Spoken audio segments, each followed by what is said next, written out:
Asian cinema Bhojpuri recording studio Chandi Nalanda. Mamata Devi जिंदाबाद जिंदाबाद जिंदाबाद, बंगला छाप जिंदाबाद जिंदाबाद जिंदाबाद, इंकलाब जिंदाबाद जिंदाबाद जिंदाबाद, ममता देवी जिंदाबाद जिंदाबाद जिंदाबाद। ममता देवी मत घबराइए, जनता तेरे साथ है।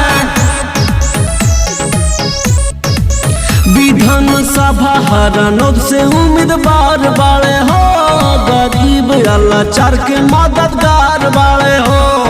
ममता देवी जिंदाबाद जिंदाबाद। विधानसभा हरनौत से उम्मीदवार बाड़े हो, गरीब लाचार के मददगार बाड़े हो। दीदी ममता को अब की जिता दीजिए, चाची ममता को अब की जिता दीजिए। बटन बंगला पर अब की दबा दीजिए, बटन बंगला पर भैया दबा दीजिए। बंगला छाप जिंदाबाद जिंदाबाद जिंदाबाद, ममता देवी जिंदाबाद जिंदाबाद जिंदाबाद। आपकी मोहर कहाँ लगेगी बंगला छाप निशान पर। लोजपा से दीदी उम्मीदवार बाड़े हो,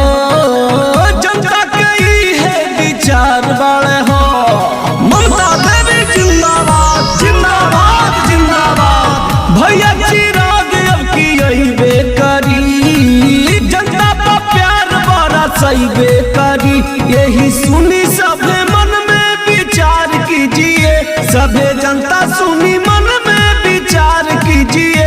बटन बंगला पर अब की दबा दीजिए, दीदी ममता को अब की जिता दीजिए। ममता देवी जिंदाबाद जिंदाबाद जिंदाबाद, बंगला छाप जिंदाबाद जिंदाबाद जिंदाबाद। इनकी मोहर कहाँ लगेगी बंगला छाप निशान पर। ममता देवी जिंदाबाद जिंदाबाद जिंदाबाद, बंगला छाप इनकर निशान बाटे हो। सुना गरीब बन के जान बाड़े हो। ममता देवी जिंदाबाद जिंदाबाद जिंदाबाद, ममता देवी को मौका एक बार दीजिए, जनता जनार्दन उपकार कीजिए। मोने लाल अंजनी से गवा लीजिए, माखा लाल अंजनी से गवा लीजिए। चाची बंगला पर बटन दबा दीजिए, भैया बंगला पर बटन दबा दीजिए। Asian cinema Bhojpuri recording studio Chandi Nalanda.